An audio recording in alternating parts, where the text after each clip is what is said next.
E aí, já pensou em ganhar muito dinheiro com um canal de corte igual esse daqui que você está assistindo? No primeiro link da descrição temos um aulão para você que quer começar um canal de cortes e faturar muito aqui na internet. Também teremos planilhas que irão te ajudar na hora de organizar a produção do seu canal. Tá esperando o quê?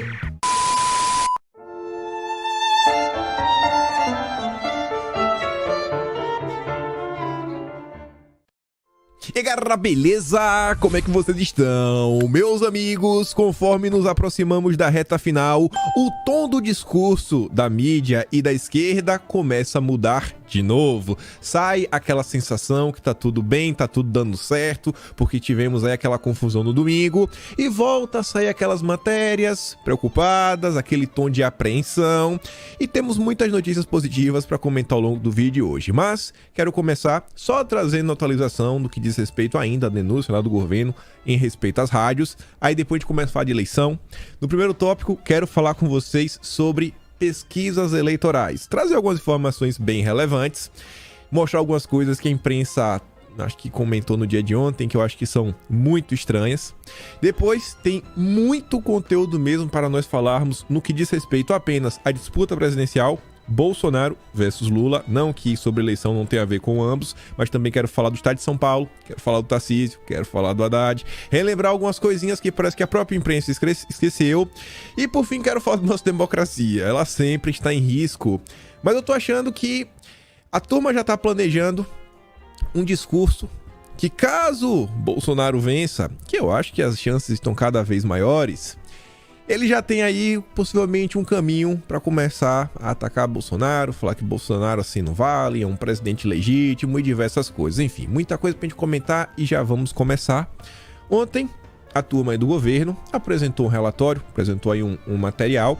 Saíram algumas matérias na imprensa, escolhi aqui apenas uma, sei lá, foi uma das primeiras que eu vi, foi no antagonista, acho que o Cláudio Dantas trouxe os principais pontos, e ele fala o seguinte, ó, ele publica essa matéria às 8 da noite, e fala, urgente, campanha de Bolsonaro apresenta provas da falta de inserções em rádio.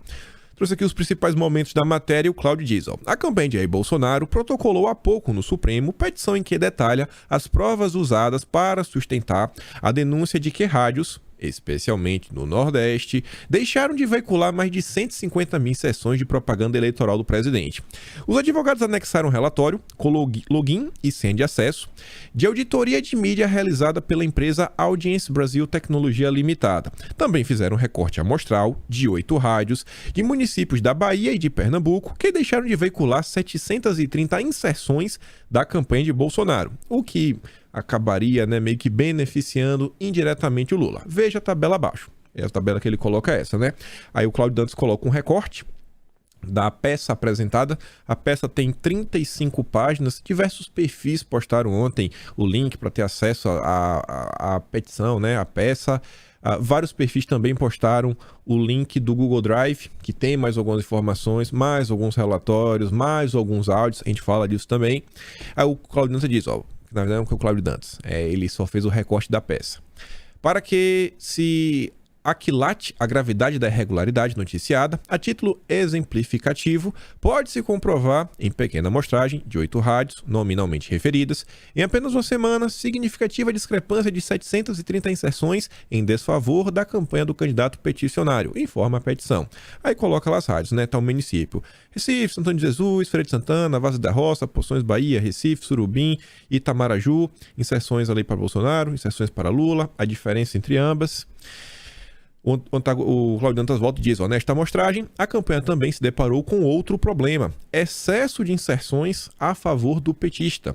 Na mesma operação, pôde-se verificar a existência de uma situação ainda mais inquietante, que não se resume simplesmente à diferença entre quantidade de inserções, mas sim de um excesso de veiculação em favor da coligação adversária, que diversas vezes extrapolou o limite de 25 inserções diárias. Eles colocam lá também uma tabela com o município, a rádio, quantas inserções teve o PT, quantas inserções teve o PL. Quem tiver interesse, acho que vale a pena pegar a peça como um todo para dar uma olhada.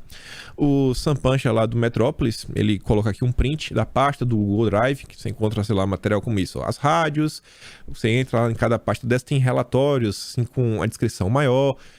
Tem um códigozinho que seria o número da peça publicitária, da inserção que deveria ir ao ar, o horário, etc. Tá tudo bonitinho lá, como é que eles chegaram aos números apresentados. Aí o Sam Punch diz, antes de se completarem as 24 horas determinadas, a campanha de Jair Bolsonaro protocola o que seriam as provas de disparidades nas inserções de rádio.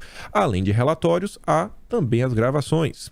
Ele coloca, cada pasta tem dezenas de arquivo, cada um com 1 hora de programação da respectiva rádio. É bastante material. Os áudios são um complemento desses relatórios em PDF. Eles são divididos por emissora. Cada documento é assinado digitalmente por um auditor. E aí coloca aqui, você pode ver, né? Tem aqui, o horário, hora. Aqui seria, acho que a inserção, tá meio distorcido, não dá para ver. A cidade, não, aqui é a rádio, pronto. A rádio, cidade e aqui qual seria o comercial. E aí é tipo assim, é PL, aí tem, sei lá, três letras no meio e no final tem 2 dígitos, que eu acho que é uma determinada inserção. Uma coisa que até chamou a atenção desse relatório eu acho que isso aqui até demonstra uma certa realmente vontade de entender o que está acontecendo por parte aí da campanha. Eles fizeram um resumo e também encontraram em porção bem menor que você pode ver ali, 8,3% das emissoras de rádio, elas entregaram mais conteúdo da campanha de Bolsonaro do que da campanha do adversário, mas foi 8%, enquanto, segundo a alegação por parte da campanha de Bolsonaro, na região Nordeste, 88% das rádios entregaram mais da campanha do adversário. Quando você olha na região Norte, é bem similar, 9% de rádios que entregaram mais do Jair do que do adversário, enquanto 87,89% mais do adversário do que do Jair. Só 3%, tanto na região Norte quanto na região Nordeste, tiveram a mesma entrega de ambas as campanhas. Então, coisa estranha. O Sam Punch diz, o relatório protocolado pela campanha de Bolsonaro constatou também rádios que veicularam uma quantidade maior de inserções a favor do PL, em número menor do que as que teriam favorecido o PT. E sobre esse tema, para amarrar até então o ocorrido, está se comentando bastante nas redes sociais. As matérias que saíram foram basicamente apenas relatando os eventos ocorridos. As únicas matérias que elas não estão relatando este ocorrido são matérias que eu trouxe uma mais à frente, quando a gente falar da imprensa, então não quero adiantar muita coisa. O que eu quero falar para vocês é assim, em termos de eleição, não quero aqui julgar se o governo está certo, se o governo está errado, não fiz a auditoria, não sei isso, aquilo, outro. Tem lá uma peça de 35 páginas, está dividido na primeira parte uma espécie de relatório, né, que está diversos números. A segunda parte está falando sobre a empresa, sobre os sócios. Tem um sócio em específico, que acho que é o cara responsável pela área técnica. Aí coloca um currículo dele, coloca as especializações dele, coloca os inúmeros artigos que ele publicou, mostrando que em tese é um cara desta área. E por fim, a peça termina com uma descrição de como é o método utilizado para fazer a auditoria e chegar naqueles números. E é mais ou menos o que eu expliquei para vocês ontem. É um software que tem a capacidade de analisar uma faixa de áudio, ele transforma essa faixa de áudio, sei lá, uma sequência binária, algo do gênero, que ele consegue comparar com outro áudio. Aí ele vê, se o áudiozinho, né, sei lá, inserção de Bolsonaro, que seja 30 segundos, 20 segundos, 1 minuto, etc. Ele vê, esse áudio aqui, ele tá dentro desse áudio grandão? Sim, quantas vezes? E aí consegue pegar em tese os horários. Então, tá lá, o governo tá falando. Hoje é quarta-feira. Eu não acho que existe algum tipo de decisão que pode ser tomada do dia para noite que vai resolver toda a situação, né? Que vai ter uma equiparação, que a partir de agora, etc. Eu acho que uma denúncia como essa pode servir para as rádios, num primeiro momento, falar, peraí, vamos ver o que está acontecendo, né? Até fazer uma espécie de mini auditoria interna, tentar entender o problema, tentar equalizar, e aí agora todo mundo tem a mesma quantidade de inserções aí nos próximos dias. Eu acho que esse fato aí, se ele tiver realmente algum impacto na eleição, eu acho que é muito mais impacto da informação em si, do caso em si, onde as pessoas vão olhar e falar, isso daí é justo, isso é injusto, isso faz sentido, isso não faz sentido, a campanha de Bolsonaro quer criar um factoide, ou não, o pessoal vai falar, a campanha de Bolsonaro, sabe, tá sendo passada para trás, isso é justo. Então, eu acho que essa é a questão que pode interferir na questão de votos. A gente vai ter que medir a quantidade de pessoas que estão indecisas ou que podem mudar de voto, que ou vão achar que Bolsonaro tá tentando dar 1-0 e criar um factoide, ou a turma vai falar, cara, mais uma injustiça sendo feita aí contra Bolsonaro. Esse é o principal ponto, vale a pena prestar atenção nos próximos dias e qualquer atualização a gente comenta sobre isso. E vamos continuar falando sobre a eleição propriamente dito. Ontem tivemos aí algumas pesquisas. Hoje também teremos mais algumas. Hoje tem Quest, Poder Data. Acho que tem mais alguma, mas Quest, Poder Data tem hoje. Só que ontem nós tivemos duas, pelo menos duas bem interessantes. Vou começar de uma, porque essa daqui foi amplamente divulgada pela imprensa. A esquerda estava soltando fogos, tentando sair daquele marasmo, aquele clima de derrotismo, porque em São Paulo, né, eles já tinham jogado a toalha. E o IPEC, aquele instituto que foi uma tremenda vergonha no primeiro turno, mas tanto faz, né? Enquanto ele coloca os candidatos da esquerda em primeiro, com ampla vantagem ou em boas posições, a grande imprensa continua elogiando, continua batendo palmas. E o IPEC ontem soltou uma pesquisa que diz respeito ao estado de São Paulo, onde existe um empate técnico entre o Tarcísio e o Haddad. Empate técnico entre o Tarcísio e o Haddad. A coisa é tão absurda, a própria Veja coloca no subtítulo, ó, levantamento foi divulgado nesta terça-feira pelo Instituto, que errou a sua pesquisa feita na véspera do primeiro turno. E vamos falar essa pesquisa, vamos trazer os números. O Sam Puncher fala, IPEC diz que, em São Paulo, há empate técnico entre Haddad e Tarcísio e entre Lula e Bolsonaro. Aí o Sam volta, bom, ressaltando que quem diz isso é o IPEC, o instituto que errou. Não tem outra palavra. Os resultados de São Paulo no primeiro turno. Errou, não tem outra palavra, mas errou com vontade. E aí vamos dar uma olhada. Aqui são duas matérias, antes da gente falar do IPEC no primeiro turno, aqui são duas matérias bem recentes, uma matéria da CNN e uma postagem do Instagram do Instituto Veritar. Paraná Pesquisas em São Paulo, Tarcísio tem 57,5% dos votos válidos, Haddad 42,5%. A gente está falando aqui de uma diferença de 15 pontos. Dia 21/10. E essa pesquisa foi entre 16 e 20 de outubro. O Veritar fez uma pesquisa entre dia 17 e 20, então basicamente a mesma data, uma 16 a 20, a outra 17 a 20. E a Veritar coloca, em termos de votos válidos, Tarcísio com 60,1 e o Haddad com 39,9. Então essa daqui coloca com 20,2. Uma com 15, outra com 20,2. Já do IPEC, empate técnico. Mas calma lá. Antes da gente falar sobre números, sobre IPEC, olhar qual foi a pesquisa do IPEC no primeiro turno, fazer um comparativo com o resultado nas urnas, eu quero lembrar algumas matérias que a própria imprensa esqueceu. Eu não sei quem foi que pagou o IPEC dessa vez. Na verdade, eu sei. Não sei quem foi, né? Não sei quem foi o grupo que pagou pela IPEC, mas eu acho que esse grupo devia ler a Globo, né? Talvez ler a si mesmo. O Lauro Jardim, no dia 17 de outubro, dizia: Tarcísio já tem 538 prefeitos e recebe o apoio de mais um partido. Dia 17. Dia 18, doações a Tarcísio somam 7,9 milhões no segundo turno. Haddad recebe 6 vezes menos. Aí passa um pouquinho. Dia 21. A discrepância entre as doações para Tarcísio e Haddad. O jogo mudou a partir do segundo turno. No primeiro turno, vocês sabem que o Tarcísio ficou na frente. Já estava, né, com dificuldades de financiamento de campanha, etc. Republicanos, partido pequeno, não deram muito fundo para o Tarcísio. E o segundo turno, tudo mudou. Tarcísio entra no segundo turno, com apoio incondicional do Rodrigo Garcia, 538 prefeitos, mais partidos apoiando, mais doações e tem empate técnico. A gente já, inclusive, sabendo que o eleitor do Rodrigo Garcia tinha uma tendência a voltar no Tarcísio.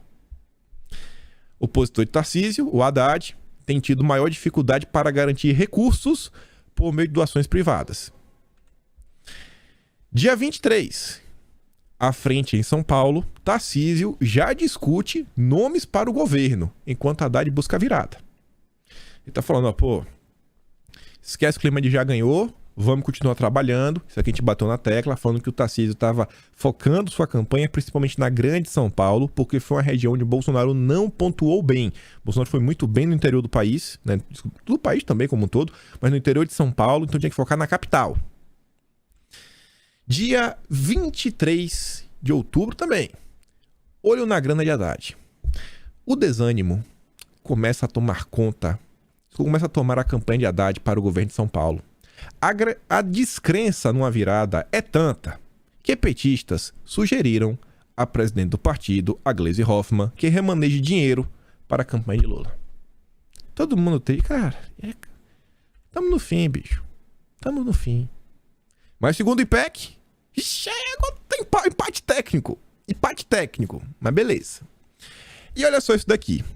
Essa pesquisa foi publicada no Instagram do Veritá no dia 1º de outubro. 1º de outubro. O Instituto Veritá, que coloca aí 20,2 a diferença entre o Tarcísio e o Haddad. Em 1º de outubro, na véspera do primeiro turno, colocava o Tarcísio com 44,2 e o Fernando Haddad com 33,1. Foi um resultado relativamente bem próximo. Você pode ver aqui, ao resultado final das urnas, o Tarcísio realmente em primeiro, em vez de 42,2, 44,2 pegou 42,3. O Haddad, ao invés de 33,1, teve 35,7. E o Rodrigo Garcia, ao invés de 17,1, 18,4. Se a gente colocar a margem de erro de 2 pontos, basicamente está todo mundo dentro da margem de erro. Então a presidente da Veritá acertou no primeiro turno. E aí, olha só. Vamos relembrar a pesquisa IPEC do primeiro turno. A mesma IPEC que coloca o Haddad e o Tarcísio em um empate técnico. 1º de outubro de 2022, G1. IPEC em São Paulo. Votos válidos. Haddad tem 41%, Tarcísio 31%, Rodrigo Garcia 22%. Aí eu fiz um comparativo. Botei aqui números na tabela, porque é muito mais fácil. Essa pesquisa aqui do Veritá. Aí você pode ver, ó. A pesquisa do Veritá errou Tarcísio, colocou 1,8 a mais. Errou Haddad por 2,6 pontos e o Garcia por 1,3.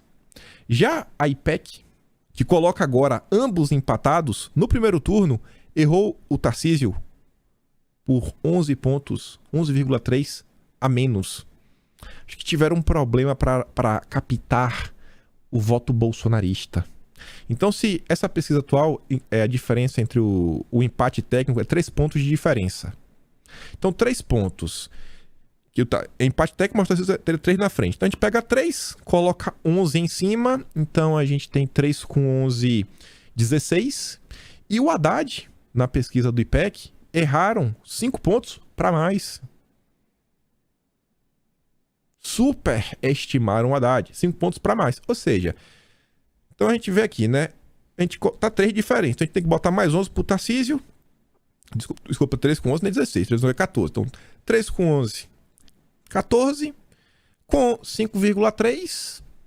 Daí 19 quebrado, né? Sendo que é 11,3, 5,3. Dá 20 pontos de diferença. Exatamente o que a Veritá tá falando, né?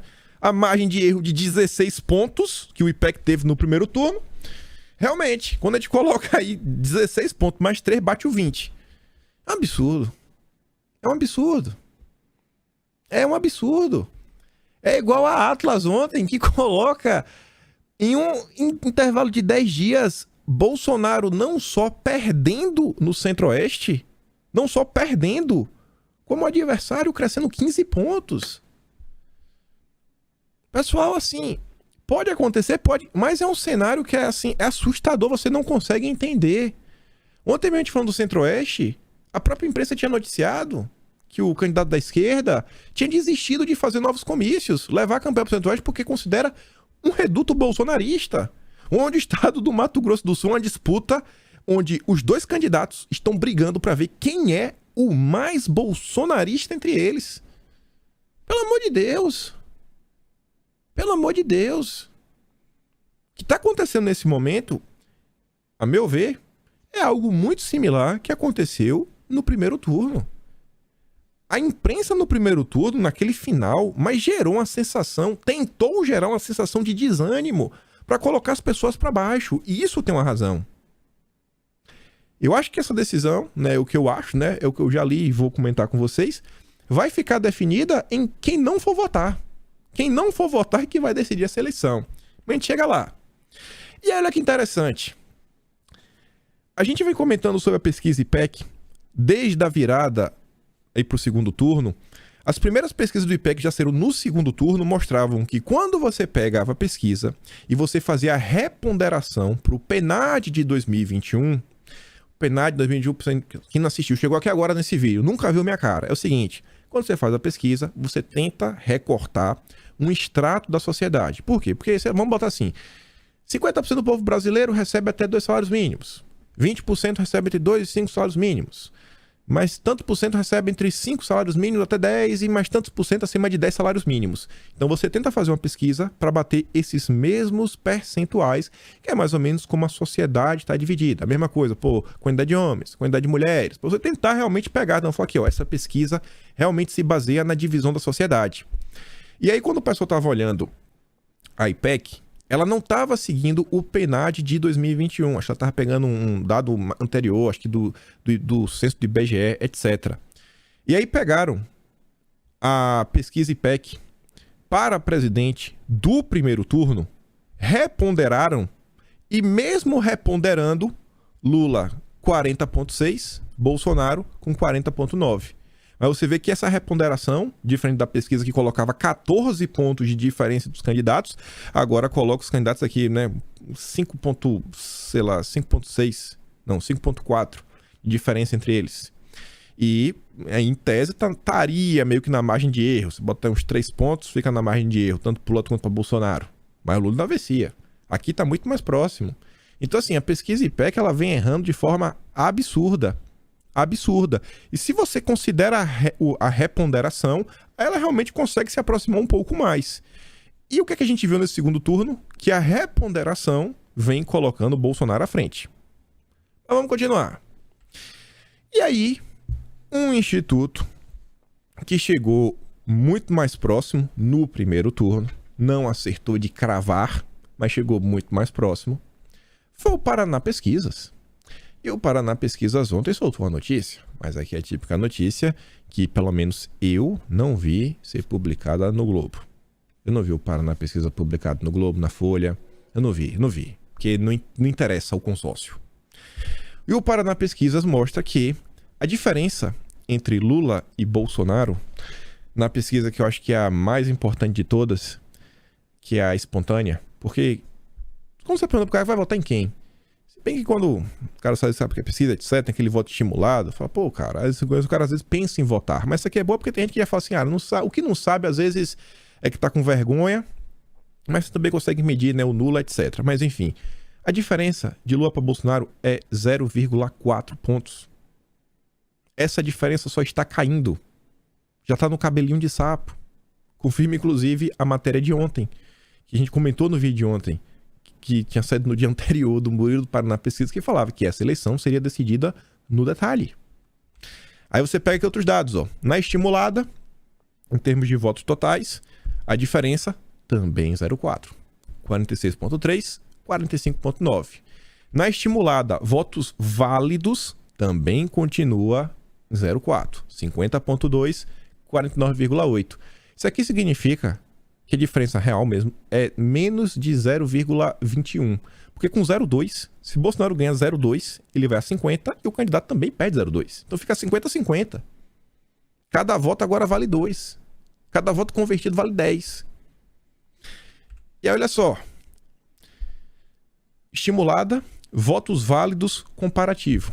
Olha o que a pesquisa vem mostrando. Vamos olhar a tendência. O candidato da esquerda só faz cair. Só faz cair. E isso daqui, querendo ou não, é uma tendência que meio que está sendo percebida e vinha sendo comentada ali desde o final de dezembro de 2021. Da possibilidade que o cara de lá bateu o teto.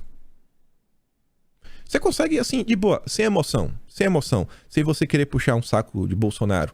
Você consegue lembrar de algum evento mesmo assim, coisa, ao longo deste ano, que você fala, pô, velho, isso aqui pegou muito mal pra Bolsonaro, a ponto de, sei lá, aumentar a rejeição dele, acontecer isso, aquilo, outro, sabe? Tirar votos.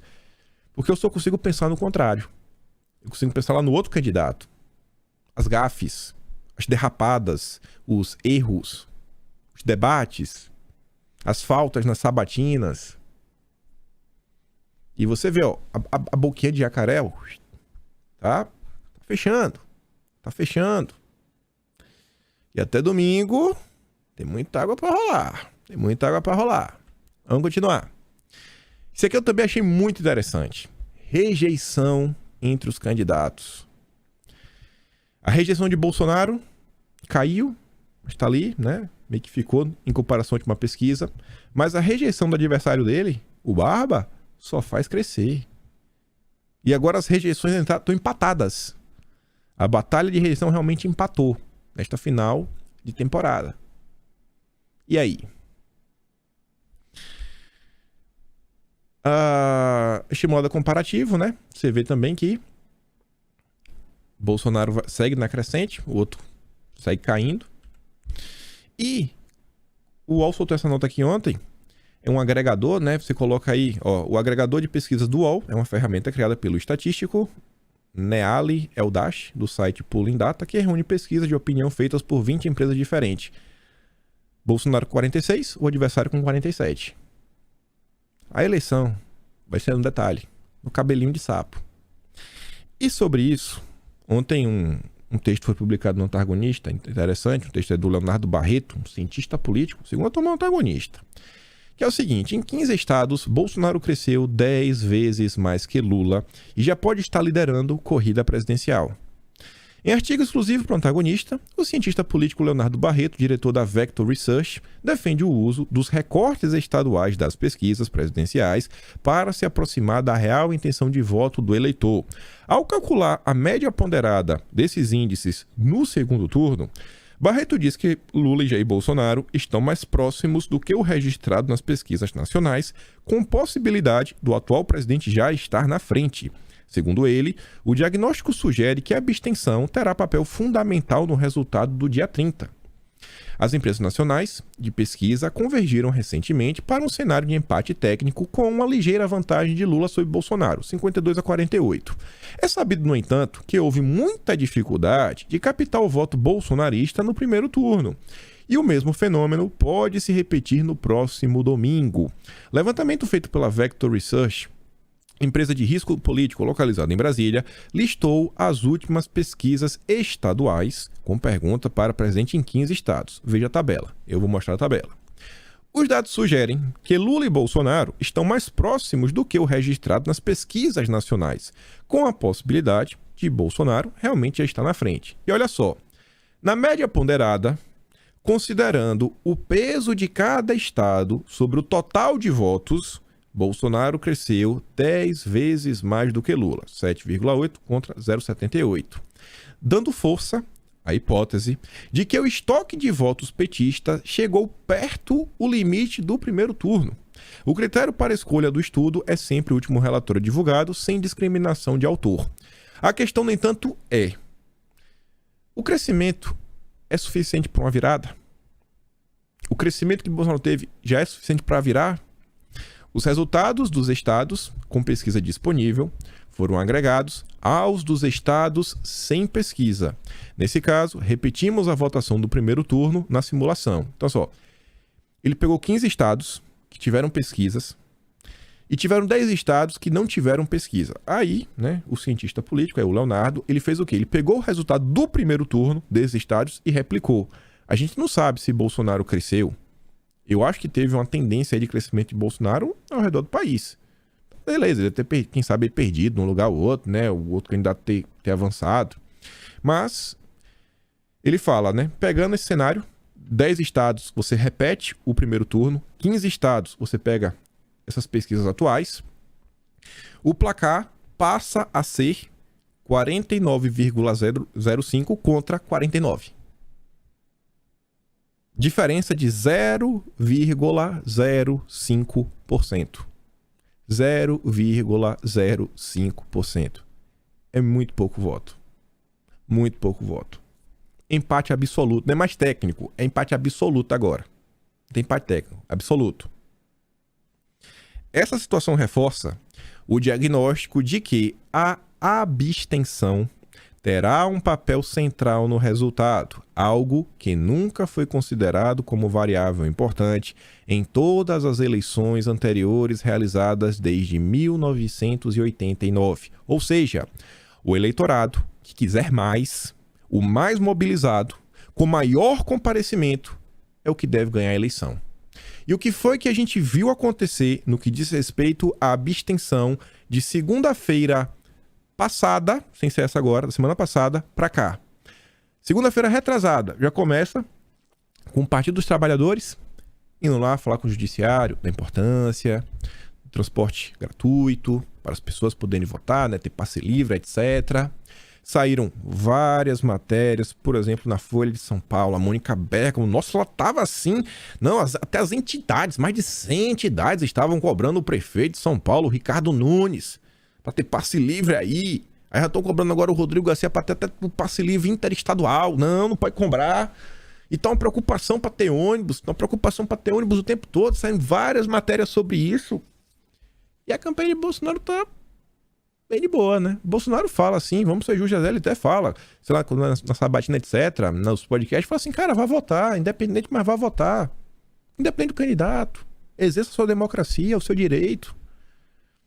Mas você vê que quem realmente tá com essa questão da abstenção, repetindo, nos comícios, etc., é o candidato da esquerda. É quem tá preocupado com a abstenção. E a gente tem mais coisa pra falar sobre isso. Aquele clima na imprensa de oba-oba tá começando a desaparecer, viu? É meio raivosa. Você vê aqui o André Trigueiro. Esse aqui, rapaz, é dos melhores. Estúdio I, viu? Estúdio I de inteligente, Globo News. O melhor dos melhores. Tuzaneri, Sadi, William Leite. Só os melhores dos melhores. Quem é William Bonner perto do Estúdio I da Globo News, pô? Governador ou cabo eleitoral? Aí o Trigueiro traz a matéria aqui do estado de Minas. Zema é contra ônibus gratuitos no segundo turno. Aí tá puta vida. Mas tá nervoso. Não tô aqui pra jogar se tem que ter ônibus grátis ou não. Tô tentando analisar o impacto eleitoral e medir como é que tá a temperatura da imprensa. Mas vamos continuar. Zema nega assédio a prefeitos e atribui prática a Pacheco, que acusa governador de fake news. Olha a confusão. Briga em Minas Gerais. O Lula venceu, né? Primeiro turno, mandou benzaço. Muita gente falou que logo no início do segundo turno, com o apoio de Zema, não diferença nenhuma. O eleitor mineiro já tá fechado com Lula. Eu só acho estranho esse tipo de notícia. Acusado por adversários de pressionar prefeitos, o Zema nega e diz ter ouvido inclusive o contrário, que senadores lulistas de Minas estariam dizendo a prefeitos que a verba vai minguar se o petista não for eleito. Questionado sobre a quem se referia, Zema afirmou que são Alexandre Silveira, do PSD, e o Rodrigo Pacheco. E aí o Pacheco falou que é fake news, que ele não tá falando nada disso. Confusão em Minas. Não será um governo do PT, mas do povo brasileiro, diz Lula ao lado de Meirelles, Pércio Arida e a Tebet. Isso aqui a gente até comentou ontem na live, lá do Quinto Elemento. Olha que interessante. O Lula afirmou que caso ele seja eleito, sua gestão não será um governo do PT, será um governo do povo brasileiro. O Lula que estava tão certo de si no primeiro turno, cara, agora no segundo turno, principalmente nessa reta final, são acenos sucessivos mais ao centro. O tempo todo tentando vir pro centro. Mas só corta pra esquerda no fim, né? Não vai ser um governo do PT, vai ser um governo do povo brasileiro. Nosso governo não será um governo do PT. É importante, Gleisi. Você que é presidente, saiba. Nós precisamos fazer um governo além do PT. Ainda fala isso pra Gleisi. Isso não é um discurso assim meio estranho? Eles não queriam fazer carta pros evangélicos, fizeram. Não queriam fazer isso, fizeram. não querem revelar o plano econômico, mas sai trazendo uma coisinha aqui, uma coisinha colar. Vamos lá, vamos que tem mais coisa. O Mário Sabino ontem escreveu um texto. E o Mário Sabino é daquele típico eleitor. Aquele típico eleitor que tá, Maria, tentou derrubar o Bolsonaro. Tentou demais. Mas não sei por que eu tô achando que alguns eventos recentes estão causando revolta no Sabino. E como diz o Emílio Surita, ali no escurinho da urna, na hora que ele for apertar, né? Acho que vai escorregar o dedo no 22. O Sabino fala: até que ponto a loucura de Roberto Jefferson afeta Jair Bolsonaro? A gente tinha comentado já em vídeo que não era assunto que realmente vai ter impacto aí, vai ter impacto, vai perder pontos, isso, aquilo, outro. Acho improvável. Esse final de temporada, o pessoal tá assim, bicho, isso é maluquice aí, é baixaria de campanha. Ninguém vai levar muito a sério. E tem uma matéria sobre isso. Pra gente realmente tentar bater o martelo se essa questão do Roberto Jefferson afetou ou não Bolsonaro. A preocupação é tanta que no início da noite de ontem, segundo aqui o Mário Sabino, né, ele disse que a campanha de Bolsonaro estaria preocupada. E disse que a preocupação seria tanta que o Vanguard e o Fábio Faria convocaram a imprensa para dizer que uma editoria de mídia havia contabilizado que 154 mil sessões de propaganda do candidato à reeleição não havia sido veiculadas nos rádios do Nordeste, principalmente na Bahia, nas últimas 2 semanas. E aí o Mário Sabino é mais uma pessoa da imprensa que tenta falar que essa movimentação aí por parte do governo é uma tentativa de abafar o escândalo do Roberto Jefferson. Você vê que não tem uma boa vontade de tentar ouvir, né? Tá todo mundo tentando taxar. A imprensa tá tentando meio que conter esse dano. Eu acho que eles têm medo aí que isso aí possa resvalar e favorecer Bolsonaro. Mas enfim, né? Aí ele diz, eles comunicaram, né, o que tá acontecendo, etc. Aí ele diz, ó, se a denúncia for verdadeira, é gravíssima. Se for mentirosa também. De qualquer forma, a fala de Fábio Faria do Vanguard foi também uma tentativa de tirar Roberto Jefferson da frente e assim anular o efeito ruim que ele possa ter tido sobre os eleitores a serem conquistados. Aí disse, né, que eleitores seriam esses? Uma parte dos indecisos crônicos, uma parcela dos abstencionistas não inteiramente convictos de sua falta de opção e os cidadãos que haviam decidido, muito a contragosto, votar em Lula, mas que já pensavam em mudar de ideia. Incomodados aí com a questão da censura. E diz, ó, a defesa da liberdade de expressão, repito, é uma bandeira que conta a favor de Bolsonaro. E ele fala mais algumas coisas aí. Mas as coisas-chave que ele diz, ó, pô, essa questão aí que tá batendo de censura, tá pegando mal, muita gente ficou incomodada, Bolsonaro sempre ganha nessa questão que ele faz de liberdade de expressão. E aí ontem, o Augusto Nunes, ele comentou lá no Twitter, né? Fez 2 tweets. Aqui só o tweet abaixo, onde o próprio Mário Sabino dá um RT com um comentário. O Augusto diz, ó, hoje, pressionado aí pela questão do judiciário, a direção de jornalismo da Jovem Pan dispensou-me dos Pingo nos Is até segunda que vem. Continuarei dizendo o que penso na Revista Oeste. E aí o Mário Sabino diz, ó, mas os blogueiros sujos e ex-assessores do PT estão liberados para descer a lenha no adversário de Lula, de acordo com a pitoresca isonomia brasiliense. Você vê que o Mário Sabino está incomodado. Ontem, inclusive, tivemos aí uma pequena manifestação. Posso até estar sendo injusto falar pequena manifestação, né? Teve uma manifestação na Paulista ontem em prol da liberdade de expressão. E aí, veja só. O UOL diz, ó, Augusto Nunes é afastado do programa da Jovem Pan após descumprir decisão. Uma chamada até um pouco mais justa quando você compara com a revista Fórum, que é de esquerda para valer. Disseminador de fake news. Augusto Nunes é afastado da Jovem Pan e só retorna após o segundo turno. Ainda mete a foto com o Bolsonaro. Eu acho que isso aqui é a típica coisa que acaba virando em favor do Jair. E aí o Mário Sabino pergunta, né? Mas essa questão realmente do Roberto Jefferson vai ter impacto, não vai? Acho que o principal assunto dá meio que continuar sendo essa questão de liberdade, né? O que cada candidato pode representar para o futuro do país. E aí quem diz isso é a Bela Megali, do jornal o Globo, numa matéria recém-publicada hoje de manhã, às 4h30 da manhã. E aí, vamos ver primeiro o que ela fala. E aí eu faço a pergunta. Por que a campanha de Lula decidiu não levar o caso de Roberto Jefferson para a TV? Episódio dividiu campanha e foi explorado pelos petistas somente nas redes sociais. Uai. Já vou fazer a pergunta porque ela vai responder. Se o caso Roberto Jefferson realmente foi algo tão importante ao ponto dos principais jornalistas especialistas em criação de narrativas, não preciso falar quem é, né? Porque tem uns que realmente você tem que tirar o chapéu. Você fala, não, esse aqui, esse entende, desinforma, esse aqui entende. Principalmente essa turma, cara, era matéria atrás de matéria. Não, o clima de desespero tomou conta da campanha de Bolsonaro. Teve aí um veículo de comunicação ligado aí a uma certa emissora. Nossa, o melhor dos melhores, que falou que foi o que aconteceu com o Bolsonaro, o atentado reverso. Eu falei, mas rapaz... Aí você pensa, pô, se essa questão do Roberto Jefferson, ela tem tanta chance de desgastar a campanha de Bolsonaro, por que não levaram pra TV? Se é tão importante assim, por que não levaram pra TV? Será que não é uma questão que realmente ficou preso na rede social?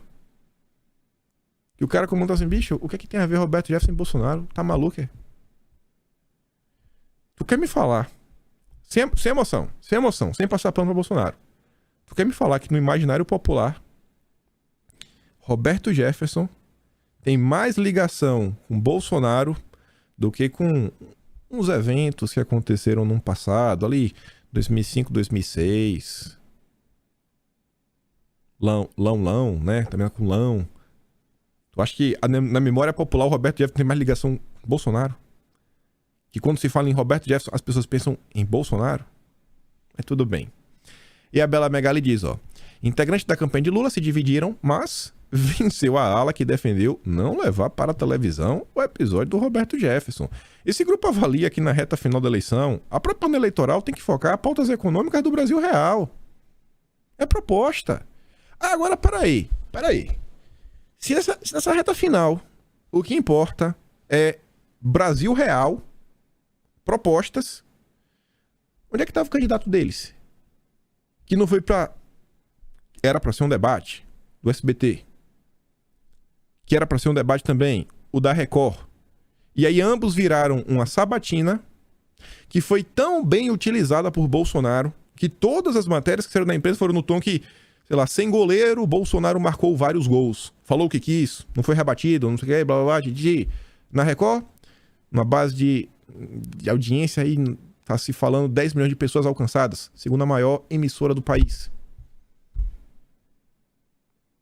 Aí tu quer me falar de Brasil real? Tu vai me falar que mais pessoas ficam assistindo a propaganda política na TV com realmente a atenção do que uma sabatina? Eu acho que às vezes a pessoa bota lá, né? Não, deixa ele ligado aí pra quando acabar, passar minha novela, passar isso, passar aquilo outro. O cara vai cozinhar, fazer uma coisa, olha de relance, nem presta muita atenção. Mas o cara que realmente resolveu assistir, ele tava assistindo. Então, na reta final, quem usou melhor o seu tempo de TV na reta final para falar de coisas propositivas? Quem vem acompanhando a propaganda de Bolsonaro na TV tá vendo que, em termos de proposição, coisas boas, mas já tem uma semaninha aí, né, que Bolsonaro tá batendo essa tecla. E acho que é por isso que ele tá crescendo. Havia o incômodo da campanha petista de ter elevado muito o tom dos ataques na TV durante a campanha do segundo turno. Hoje, a ordem é focar em 2 pontos. Economia e esperança. Economia e esperança. Então acho que não abalou muito, né, a campanha de Bolsonaro. Na reta final, campanhas de Lula e Bolsonaro emitem sinais opostos. Saiu meia-noite, viu? Na verdade, a última vez atualizada meia-noite. Bernardo Melo Franco. E aqui que é interessante. A confusão aí, né? O breaking news do Dois Fábios revelou-se um traque. Será que realmente é um traque? Tem muita gente comentando. Não sei, né? O Bernardo adora uma narrativazinha. Mais ruidosas foram as granadas atiradas por Roberto Jefferson. Meu Deus do céu, o que foi mesmo, Bernardo? Ninguém tá nem aí pra isso aí, Bernardo. Nem a campanha do Lula. O Bernardo tá mais preocupado que a campanha do Lula. No domingo, o ex-deputado fez isso, fez aquilo, blá blá blá. Aí, isso ele falando de Bolsonaro. Olha o Bernardo, quando vai falar agora, da esquerda. em ato festivo. Ato festivo. Lula ostentou. Ostentação. Nossa, as aquisições mais recentes de sua frente ampla. Simone Tebet, Pércio Arida, José Gregory, José Aníbal. Nossa, para aguçar o apetite dos novos aliados, prometeu ceder espaços e montar um governo além do PT. Horas depois repetiu que ser eleito será presidente de um mandato só. Meu Deus, que lindo. Sinais totalmente opostos na cabecinha do Guilherme. O Guilherme, que é do Bernardo. Essa turma, hein? Essa turma é muito imparcial. Mas olha só. Eduardo Giroto, que escreve na coluna do Guilherme Amado sobre reta final de campanha. E aqui a gente volta a falar de abstenção, que possivelmente vai ser o que vai decidir essa eleição. Os 4 eixos da candidatura de Lula daqui até a eleição.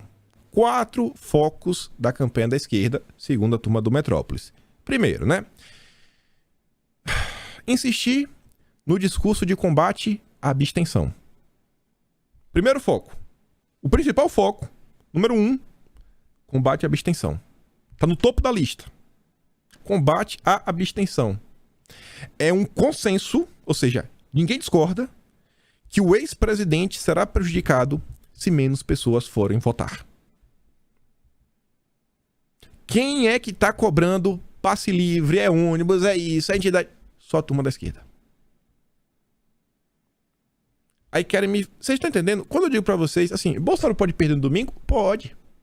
Mas a imprensa, ela tá tentando criar um cenário pra deixar as pessoas desmotivadas.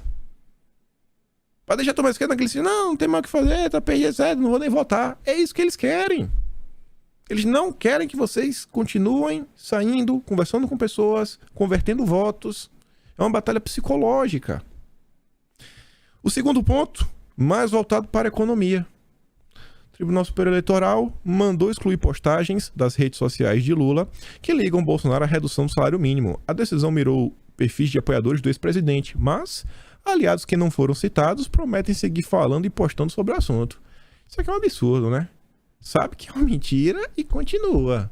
Tu já imaginou se isso aqui fosse alguém da direita? Terceiro, gira em torno da ameaça à democracia, representada pelo bolsonarismo. O tema tinha perdido tração na campanha, só que o negócio do Roberto Jefferson deu novo impulso. Mas isso aqui só se for na rede social. Não tem apelo popular, ainda mais agora. Domingo a decisão. Por último, ele vai explorar a má gestão de Bolsonaro da pandemia, que já tá chato, já tá repetitivo, não vai mais pra ler um lugar, já tá exaurido esse tema também, mas de forma mais lateral, seu mesmo afinco, visto nas semanas anteriores. Não que a crise sanitária tenha perdido importância para a campanha, mas os tópicos anteriores se tornaram mais urgentes e relevantes na reta final do segundo turno. O tópico restante, né? Então, assim, ameaça à democracia, esquece. Vão bater na questão econômica, foi o que a Bela Megali falou, e a abstenção. É o foco do PT agora até o final. No final do dia, aquela matéria de umas duas semanas, não, temos 10 dias mais ou menos, é segurar a vantagem. Se é que ainda tem alguma vantagem para segurar.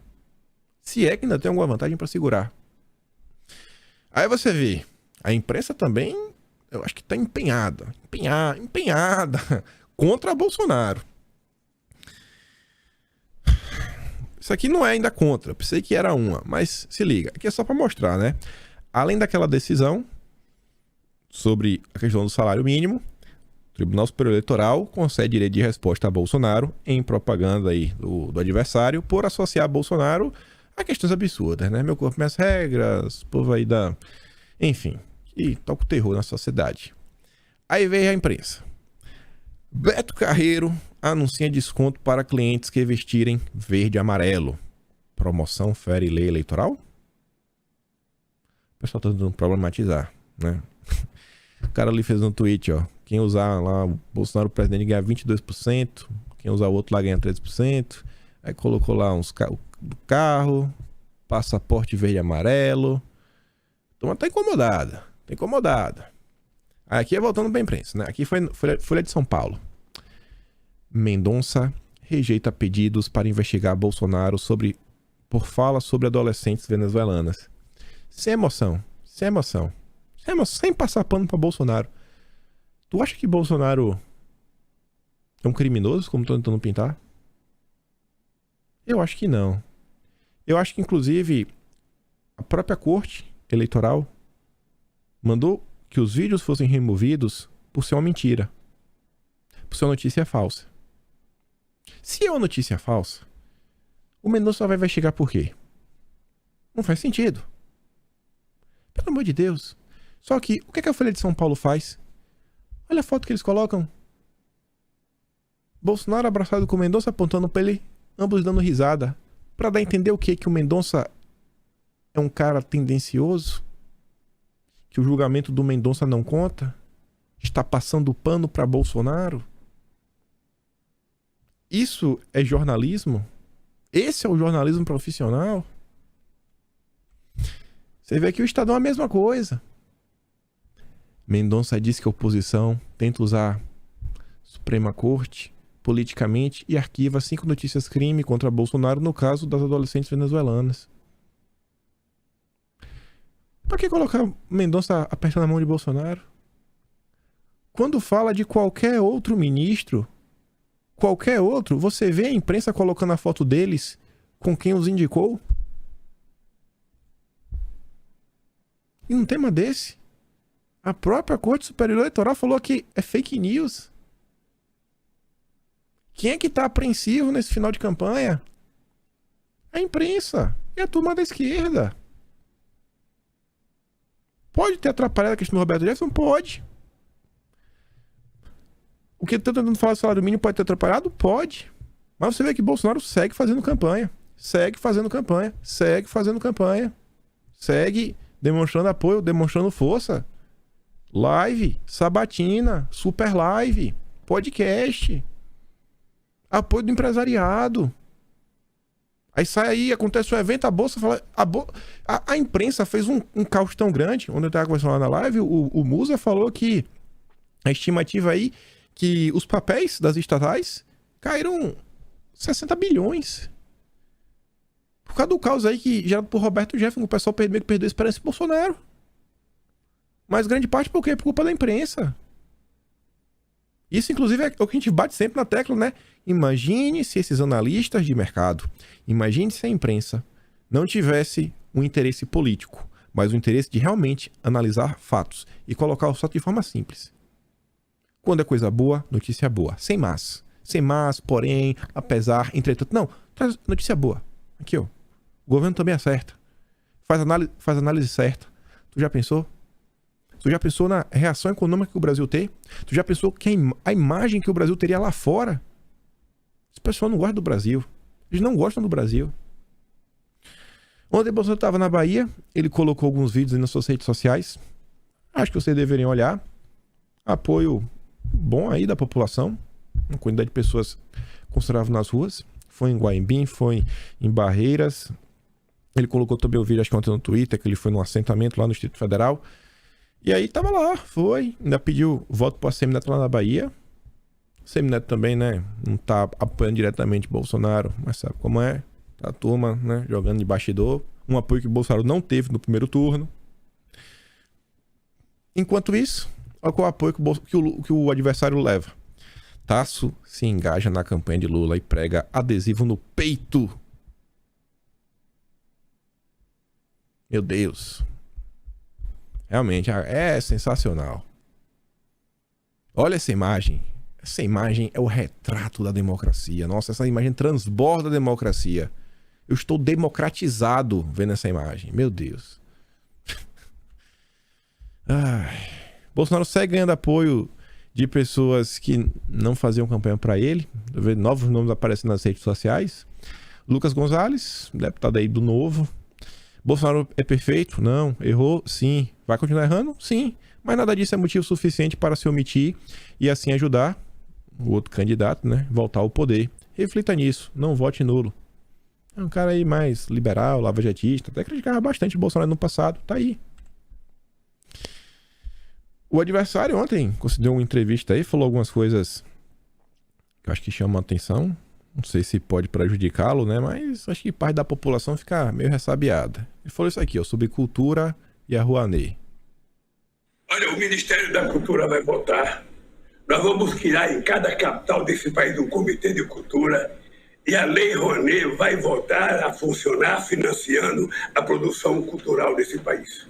Somente alguém muito ignorante, somente alguém muito grosseiro, somente alguém muito atrasado acha que o investimento em cultura é gasto.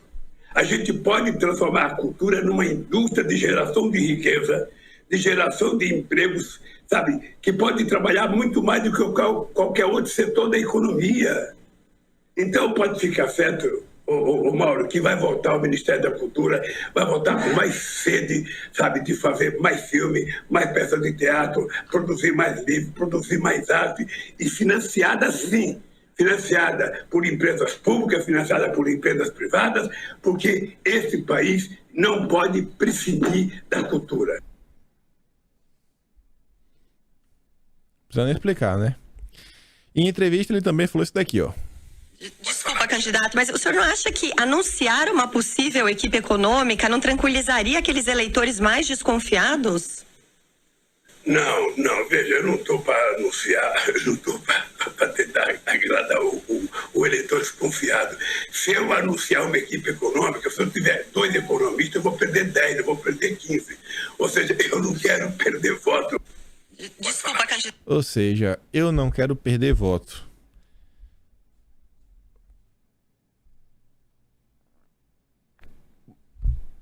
Você indica o nome, você perde voto. Mas quando o plano econômico é bom, as propostas são boas, você não deveria ganhar votos? Estranho, né? Não vou falar porque eu vou perder votos. É meio complicado, né? Então, é um aviso seguinte, ó. Algum dos setores que estão apoiando ele vai ficar insatisfeito. Já que vai perder voto, né? É inacreditável. E não, meu Deus do céu. Aí, olha o Meirelles. Meirelles, que tanto criticou o Paulo Guedes. Ao teto. Ao teto. Meirelles defende furar teto de gastos para bancar auxílio de R$600 em 2023. Ah, esse é o retrato da hipocrisia brasileira. Furar o teto, hein, Meirelles? Mais um pouco da imparcialidade da imprensa. Eleitorado decide domingo se teremos orçamento secreto ou mensalão. Não entendi muito bem o que a Madalene Laxo falou, mas pelo que eu saiba, assim, o orçamento secreto foi uma ferramenta que encontraram, né, para que o legislativo também destinasse parte do orçamento. Isso não necessariamente é corrupção, a não ser que o cara destine para uma coisa errada. Mas, enfim, né? Vai ter que escolher entre orçamento secreto e mensalão. Olha a imparcialidade da imprensa. Toda vez que sai uma notícia sobre algum apoio que Bolsonaro recebe da ala religiosa, é sempre problematizando. É sempre falando que Bolsonaro quer criar uma espécie de batalha religiosa. Vocês já sabem como é. Mas, olha, veja. O duro recado. O duro recado do marido de Sasha a cristãos que apoiam Bolsonaro. Cantor gospel e evangélico, genro de Xuxa, segue voto da família da esposa em Luiz Inácio Lula da Silva do PT. Cara, toda hora aparece alguém apoiando Bolsonaro. Nunca tem matéria. Na hora que aparece um apoiando o adversário, ganha holofote da imprensa. Inclusive, ele apareceu ontem numa postagem do Choquei, uma das maiores páginas de fofoca do país. Veja, João Figueiredo, marido de Sasha, se pronunciou após crítica por pintar a unha. Sou um homem que pinta a unha. O que não pode pintar é um clima com a garota de 14 anos. Ai, meu Deus, lacrou demais. Nossa, que lacradorzinho lindo. Mas que lacra demais. Nossa, é um lacrador, olha pra ele. Aí vem outro, ó. Bolsonaro é a favor? As pessoas perderem a vida? Diz o cantor gospel Kleber Lucas? Uai, é mesmo, né? Tem inúmeros cantores gospels aí também fazendo inúmeras falas contra o adversário de Bolsonaro. E eu não vejo nenhuma matéria na conta do Guilherme Amado, né? Que a Bruna Lima escreve na conta do Guilherme Amado. Não tem. Não ganha nenhum holofote. Nenhum holofote. Quando sai alguma notícia de Bolsonaro, é nesse âmbito aqui, ó. Campanha de Lula avalia que a ação junto a igrejas alavancou o Bolsonaro em Minas Gerais. Quando eu tenho uma notícia sobre Bolsonaro é pra falar em relação à campanha do Lula, né? Não, a campanha do Lula é isso aqui. Essa é a notícia sobre Bolsonaro. Ai, ai, ai. É duro, é duro. Aí vem a Marilis. Bolsonaro nos rouba a vida. Não há um dia de paz e até na madrugada esse desgraçado resolve fazer live para mentir. A Marilis parece a Daniela Lima. Tem os cabelos assim, ó, meio galego. E vamos falar da imprensa?